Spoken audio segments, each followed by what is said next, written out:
you, Jacob. Actually, there were so many things that when you were talking about, just were going through my mind, so many things that I would wish to comment on, but maybe later between the two of us or something.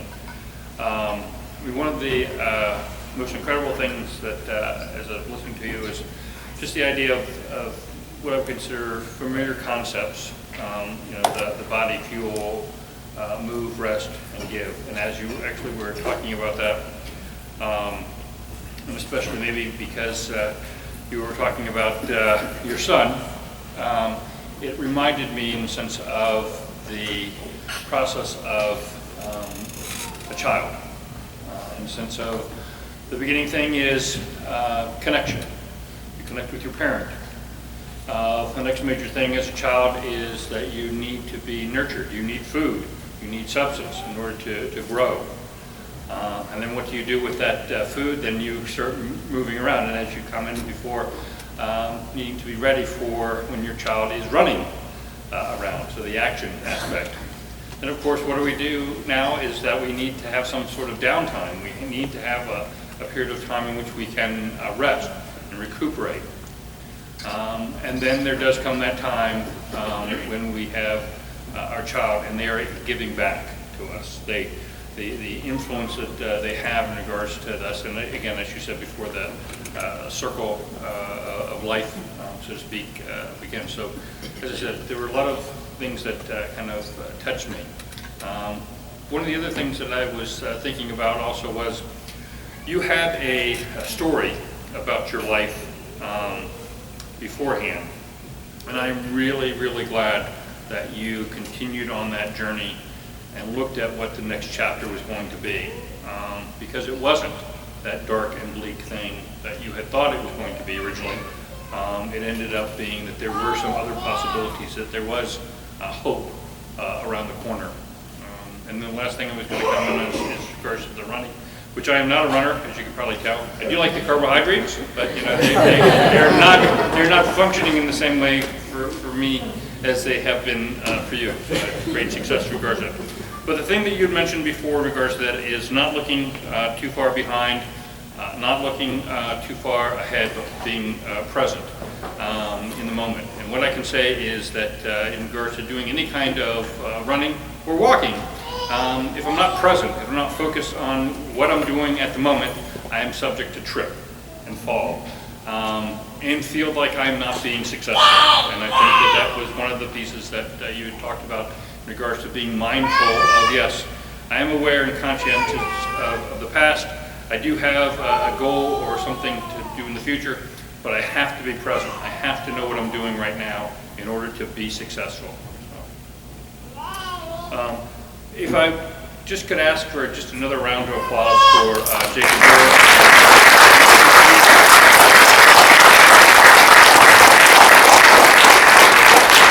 Recently have I become acquainted with his 5 bridges to wellness, but certainly it certainly fits with the clinical work that I do on a daily basis with individuals.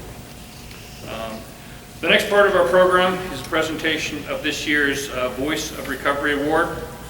It was established in 2011 in memory of a job coach, colleague, and friend, Jeannie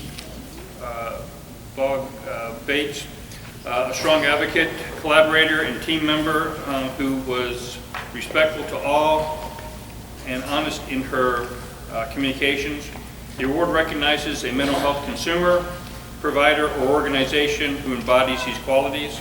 So I'd like to ask and invite Georgia Bachman to the stage to present this award.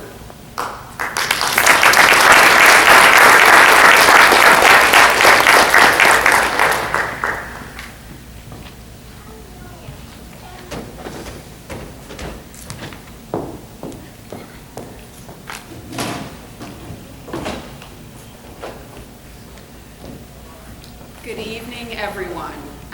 And again, I also want to echo Chris's sentiments and just say thank you so much, Jacob, for sharing your inspiring story of hope and faith and perseverance and what you can accomplish when you put your heart and mind into something that is important.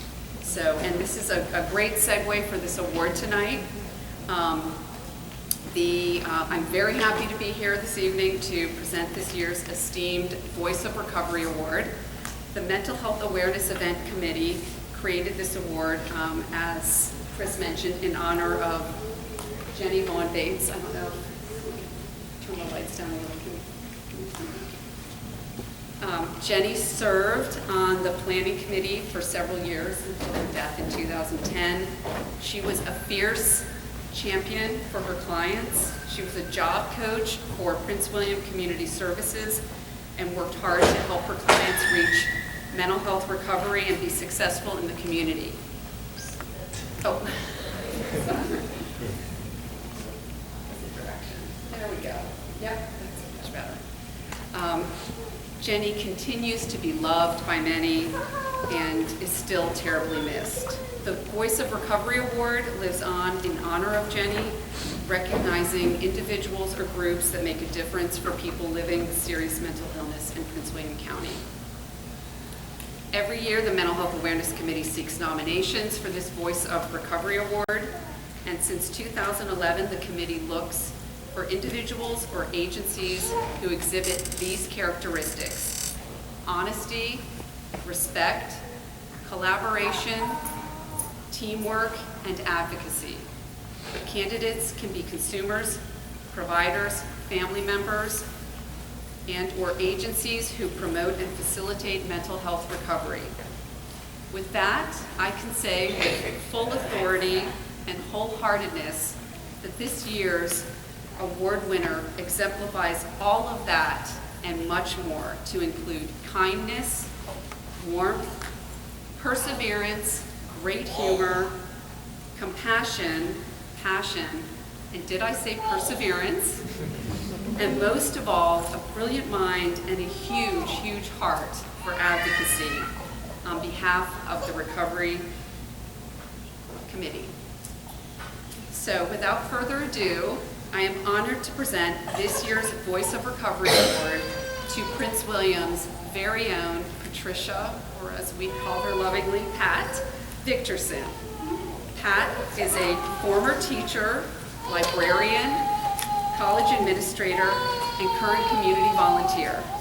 She became involved with the National Alliance on Mental Illness, or NAMI, in 2008 after desperately seeking resources for her own son and family. And since then, Pat has been a fierce advocate for NAMI training and community resources. She has served as president and program coordinator of NAMI Prince William for over a decade. And prior to that, she was an educator and advocate for early childhood education. Under Pat's fearless leadership, NAMI Prince William has received grants to expand programming into Spanish-speaking communities. The group has been awarded a behavioral health equity grant from the Department of Behavioral Health and Disability Services to further expand its programming with refugees and newly arriving immigrants. Pat is also an ally with Voice, an interfaith group which advocated for the funding of the new Crisis Receiving Center coming to Prince William County. She is involved in refugee settlement initiatives through her church, which is incredibly important to the mental well-being of newly arriving refugees. Pat has also been a volunteer member of the Mental Health Awareness Event since its inception and is the backbone and guiding star to many professionals and nonprofits in the community.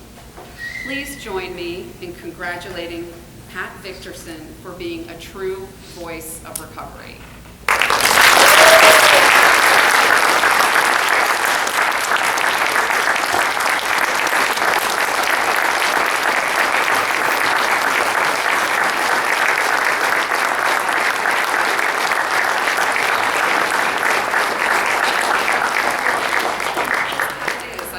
She does not want to come up and receive the award, but we're going to make her come get it. It is very, very, very well deserved.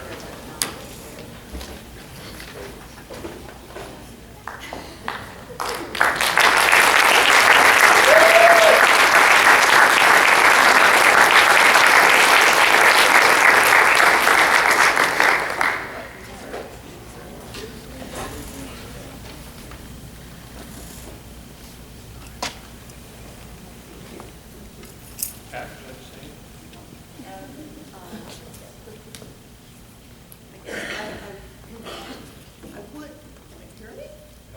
anything? I would like to say that the benefit has all been mine. Okay. First of all, I'd like to express my gratitude to those in the community who nominated me. I feel that this is an honor for NAMI, for the National Alliance of on Mental Illness here in Prince William County.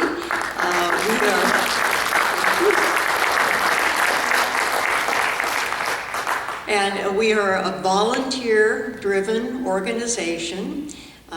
We rely totally on volunteers to provide our free services in the community. So when Jacob was talking about give, I think the benefit is all ours. We are the ones who benefit richly from working in our community, from getting to know other organizations and wonderful individuals. So I have been blessed with wonderful colleagues and supporters, and I'm very proud to be part of Prince William County. So thank you very much.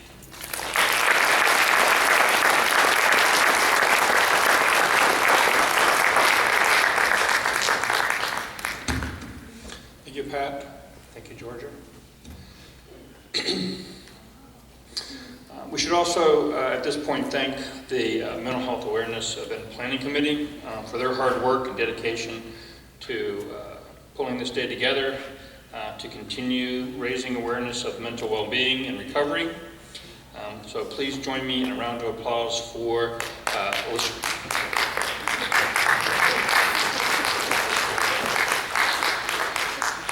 Alyssa Jones, Tina Gerard Lascos, Sharon Hall, Heather Martinson, Cynthia Dudley, Sharon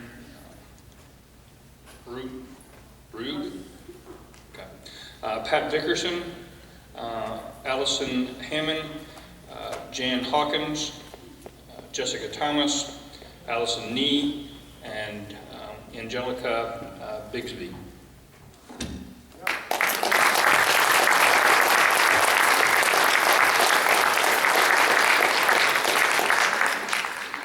And a big thank goes also to our community partners, especially our resource tables and volunteers. Once again, Jacob, thank you for joining us, and Pat, in regards to congratulations on your richly deserved award. As we close the formal portion of the event, I'd like to invite everyone to continue the conversation. So stay and enjoy the dinner and dessert with us. Dinner will be served at about 8:30, which is probably about 10 minutes. Outside the door in the atrium, committee members will direct you to the buffet tables. And I'd like to ask Mr. Moore, Ms. Dickerson, and our honored guest to go to the head of the table. Once again, I want to show my appreciation for having our county exec and deputy exec and Board of County Supervisor member here. I think that's an indication of the commitment Prince William County has in regards to not only mental health, but mental wellness. So thank you all for coming.